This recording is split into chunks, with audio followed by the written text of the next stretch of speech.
The Young and the Restless spoilers shock next week. February 3rd to 7th, 2025. Return from the shadows. A night of revelation in Genoa City. Tessa Porter had spent countless nights trapped in that desolate cellar, hidden away from prying eyes and separated from everyone she loved.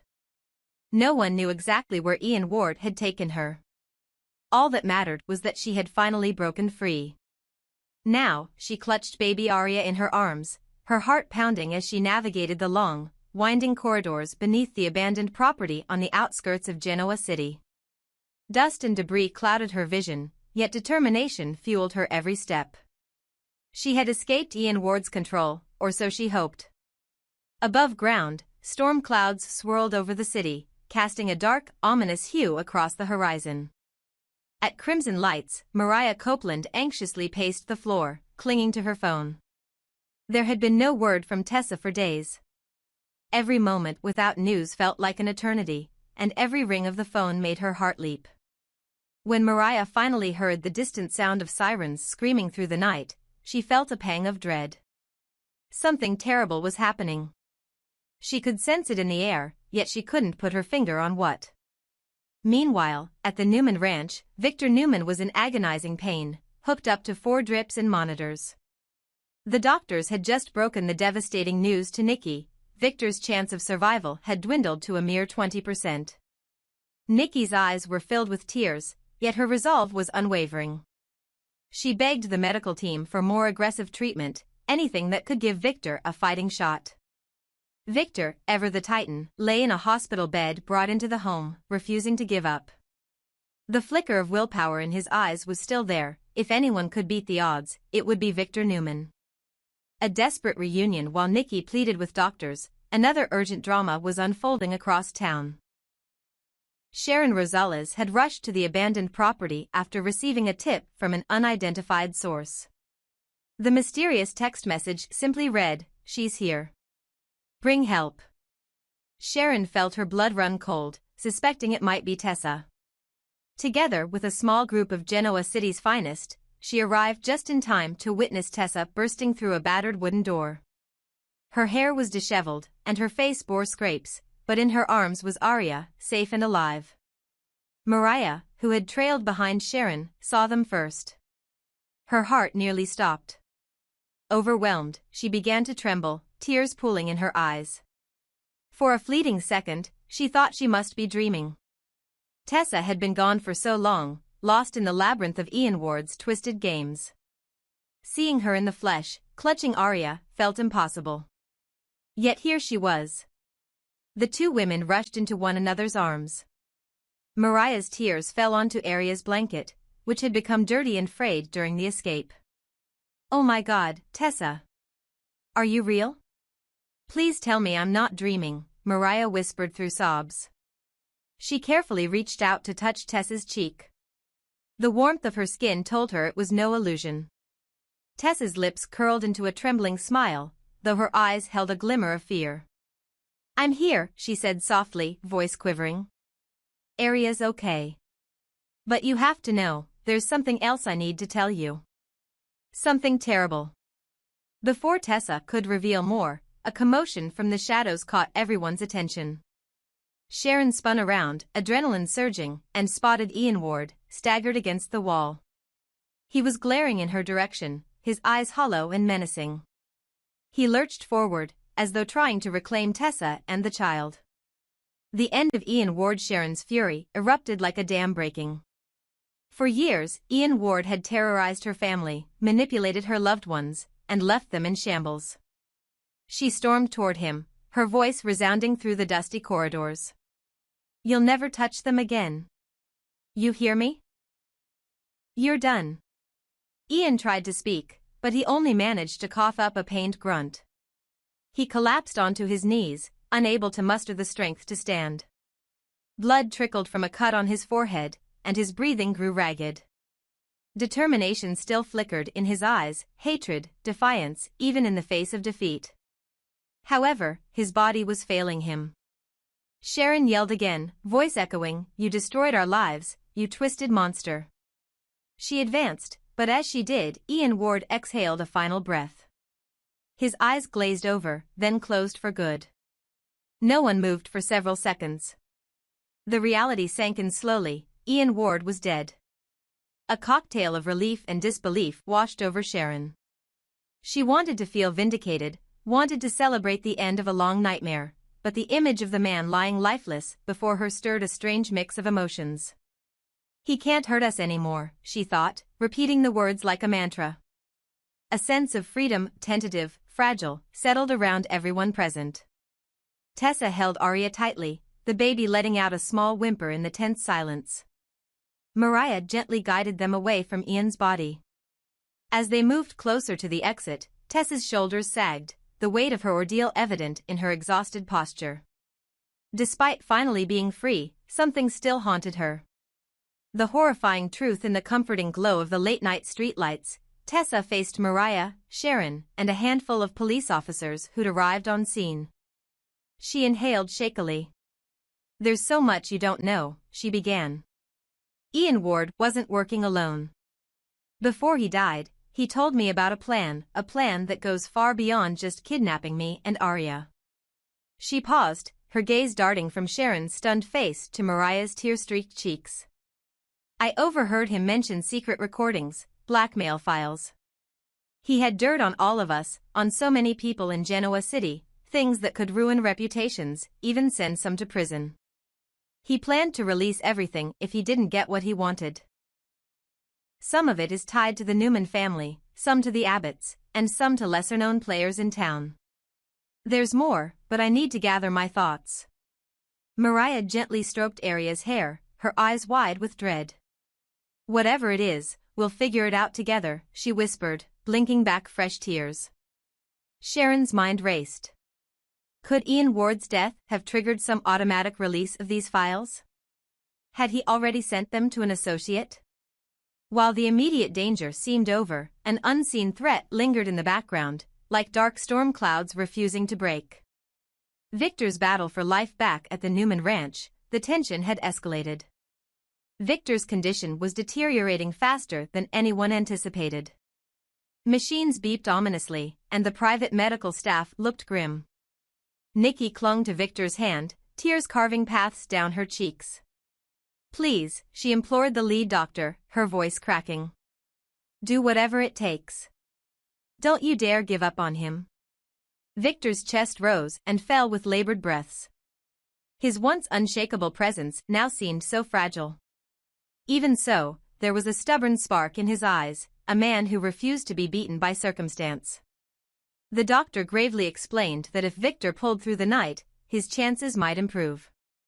But a flicker of hope did not disguise the severity of the situation. "I'm not going anywhere," Nikki whispered, pressing her forehead against Victor's. "You're not alone, my love." Aftermath and new fears. By early morning, word spread across Genoa City that Ian Ward was dead. Many breathed a sigh of relief. He had been a dark figure casting long shadows over countless lives. But there was also a ripple of unease. If Tessa's warning about hidden blackmail files was true, then a new crisis could be on the horizon. People began to wonder what secrets might be unearthed. Old scandals thought long buried could emerge, threatening marriages, friendships, and business empires. Sharon, now at Crimson Lights, tried to comfort a weary Tessa. She offered her a fresh set of clothes and a warm blanket for Aria. Mariah, by Tessa's side, refused to let her go, holding on to her as if any moment of separation could snatch Tessa away again. "Ian Ward is gone," Sharon said softly, handing Tessa a steaming mug of tea. "But we have to be prepared for whatever he left behind." Tessa shivered, taking a cautious sip. "I just want to go home," she confessed, turning to Mariah with tears in her eyes. "I want our life back, our music, our love, everything he tried to take from us." Mariah cupped Tessa's chin gently, guiding her to meet her gaze. "We'll get there," she reassured her. "Step by step. We have each other, and that's what matters now." A fragile hope as dawn broke, a pale sunlight filtered through the windows of both the Newman Ranch and Crimson Lights. The city seemed to hold its breath, balancing between relief over Ian Ward's demise and dread for the secrets he might have left behind. In the coming days, Tessa would have much to reveal, and her testimony could upheave powerful institutions in Genoa City. Sharon would fight to protect her family at all costs, no longer haunted by the specter of Ian Ward. Yet a new chapter of conflict loomed, one that could test old alliances and forge unexpected ones. At the ranch, Nikki clutched Victor's hand more firmly, refusing to let go. A faint flutter of movement reassured her that he still clung to life. Despite the doctor's dire prognosis, she prayed for a miracle. If there was ever a man who could beat insurmountable odds, it was Victor Newman. She whispered words of devotion, promising him they would face whatever challenges lay ahead, together. For now, Genoa City stood at a crossroads, one villain gone, a hero fighting for his life, and a young couple reunited but burdened with secrets that could shake the town to its core. A fragile hope flickered in every heart. They had survived the night, but the dawn might bring its own brand of peril. Still, in this city of eternal drama and unwavering resilience, no one was ready to give up, not on love, not on family, and certainly not on the promise of a new beginning. A web of secrets, the fallout from Ian Ward's demise as the dust settled over Genoa City. Chance Chancellor stepped forward, determined to take control of the situation. The former FBI agent turned detective knew this wasn't just another crime scene, it was a web of deception, secrets, and potential cover-ups. Standing amidst the chaos, he made a chilling declaration: no one is above suspicion. This case isn't closed. Someone will pay for what's been done. Though Ian Ward and Victor Newman had been the ones to exchange gunfire, Chance wasn't ready to dismiss the possibility that others had a hand in orchestrating this nightmare. Every person involved was now a suspect, and Chance was going to find the truth, no matter what it took. But then came an unexpected twist, one that no one in town saw coming. A mysterious ambulance ride, Daniel's hidden motives as Ian Ward lay unconscious. Paramedics rushed to the scene, loading his battered body into an ambulance. His fate remained uncertain, perhaps he would survive, perhaps not. But the real shock came when the driver of the ambulance turned out to be none other than Daniel Romolotti. Most would have expected Daniel to stay as far away from Ian Ward as possible, considering the chaos the man had brought to Genoa City. But Daniel had other plans. His hands gripped the steering wheel tightly, his jaw clenched, his mind racing. He wasn't taking Ian Ward to a hospital. He was taking him somewhere else, somewhere Ian could be questioned, somewhere Daniel could finally get the answers he needed. Ever since Heather Stevens had vanished, Daniel had been plagued with doubts. He suspected Ian Ward had been involved somehow, yet every attempt to uncover the truth had led to dead ends. But now, fate had handed him an opportunity he couldn't ignore. Daniel glanced at the rearview mirror. Ian was barely conscious, his breathing shallow, his face pale from blood loss. Yet, despite his weakened state, a slight smirk curled on Ian's lips, as though he knew exactly what was coming. "You're not taking me to a hospital, are you?" Ian rasped, his voice hoarse but taunting. Daniel's grip on the wheel tightened. He didn't respond. He didn't need to. Sharon's influence, the power of the mind back in Genoa City. Sharon Rosales was coming to terms with a revelation of her own. Not long ago, she had used hypnotherapy to try and help Daniel recover lost memories, memories that he had long suppressed. At the time, he had dismissed them as mere hallucinations, remnants of a nightmare. But now, as he sat behind the wheel of the ambulance, his mind flooded with clarity. Sharon had been right. Ian coughed, wincing in pain, yet his expression remained maddeningly smug. "What makes you think I had anything to do with it?" Daniel's eyes darkened. He had spent too long running from the truth, too long second-guessing himself. "Not anymore. You destroyed too many lives, Ian. You're not getting away this time." Chance's pursuit, the race against time. Meanwhile, Chance had begun piecing the puzzle together. It didn't take long for him to realize that Ian Ward never arrived at the hospital. The ambulance had disappeared. And with Daniel nowhere to be found, Chance had a sinking feeling about what was happening. "Damn it, Daniel," he muttered under his breath, grabbing his car keys. He had seen this before, People taking justice into their own hands, blinded by grief, by revenge. He couldn't let Daniel make a mistake that he would regret for the rest of his life.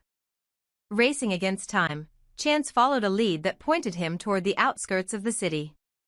If he didn't stop Daniel soon, this investigation would no longer be about justice, it would be about murder.